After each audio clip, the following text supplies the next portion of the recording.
All right, joining me now is the Honorable Minister of Foreign Affairs, Mr. Jeffrey Onyeama. Thanks a lot for joining us, Mr. Onyeama. Thank you very much for having me. So congratulations to you for beating this. How are you feeling?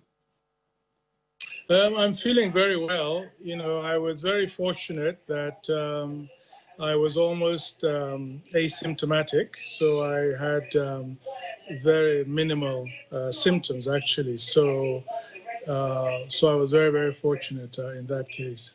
And do you know how you contracted the virus? Because we were seeing you daily at the PTF briefings telling everybody to wash their hands and to follow the COVID-19 protocol. Did it come as a surprise to you that you contracted it, even though you're asymptomatic? Yes, it came as a huge surprise. Well, first of all, I don't know how I contracted it, but it came as a surprise because I had what I thought was an impenetrable protection around me. I thought, you know, I had the masks, I had the face shield, and I had this thing called this air doctor thing that's supposed to, you know, provide or dispense some kind of antibacterial and viral spray around one, you know. So there wasn't much else I thought I could do. You know, I sort of washed my hands and sanitized, not as regularly maybe as I should, but you know, I did. So the theory that this could be airborne, do you believe that now that you've experienced this with all the, the precautions that you took and you still came down with it, do you believe that it's airborne as well now? I don't know, just simply because I don't know how I caught it. You know, I mean, you know, some people said that maybe the files that one treats in the office, you know, could, you know, I go through about 30 or 40 files a day that's coming in from all over the ministry. So you just cannot tell. You know, you touch things, you know, railings and so forth. So it's difficult to be categorical about the causes when there are just so many different ways of catching it. All right, one thing that we like to ask survivors is what cocktail of medication were you given? I know out there we say there isn't a cure, but there's this and that. So what did you take?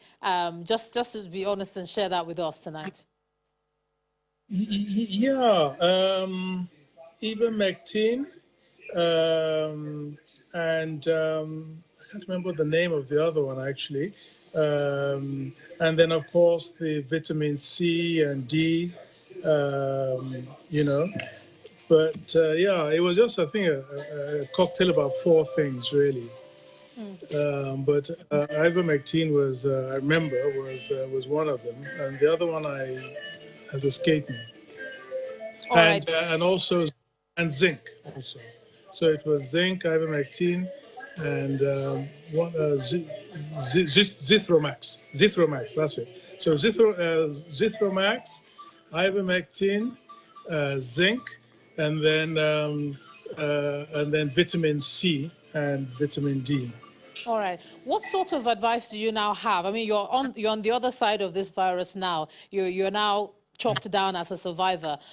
How best can we keep safe? And what sort of different advice do you have for the public out there who are watching you go through this and come out on the other end?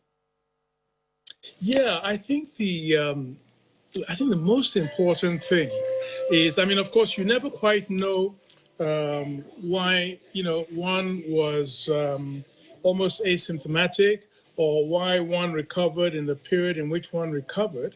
But one thing I will say is that when on a Friday I had this tickle on my throat, you know, and then in the evening I had a little shiver and a little joint, issue. The next morning, I was feeling okay, apart from the little tickle in the throat. Sort of slightly congested throat. I I felt, well, look, listen, let me give it a few more days before having a test. And I wasn't that keen to have a test. But I thought about it. I thought about not even just myself, but all the other people that I could negatively impact if it were the case that I was, positive. And for that reason, I took the test, or I had the test taken the very next day. And I think that's really the advice I would have for a lot of our people. There's we shouldn't be worried about the issues of stigmatization and all that. Anybody can get it. It's not a crime if you get it. It's not anything to be ashamed of if you get it. It's almost like catching the flu or malaria. So people should not sort of sense that somehow, there's a stigma attached to it. And in my opinion, get tested immediately. Even just if you're just not feeling right, just get tested, because it's not just for you, but it's for other people as well, all the others around you. All right, and just finally now, on a final note, have you suffered any stigmatization since you got back to work? On the contrary, I've been embraced by everybody, and felt very welcomed, and it was very, very moving, and very, very touching. The outpouring of support, sympathy, and relief. So that was very heartwarming indeed. But there we are. I think I feel very, very proud of my colleagues in the ministry for the for the very warm welcome they gave me. I didn't realize that I was. I don't want to say that popular in the ministry, but at least, but I have sympathizers here. All right. Thank you so much, Minister of Foreign Affairs, Jeffrey Onyeama. Thanks a lot for sharing that experience with us. Congratulations once again. Thank you very much indeed.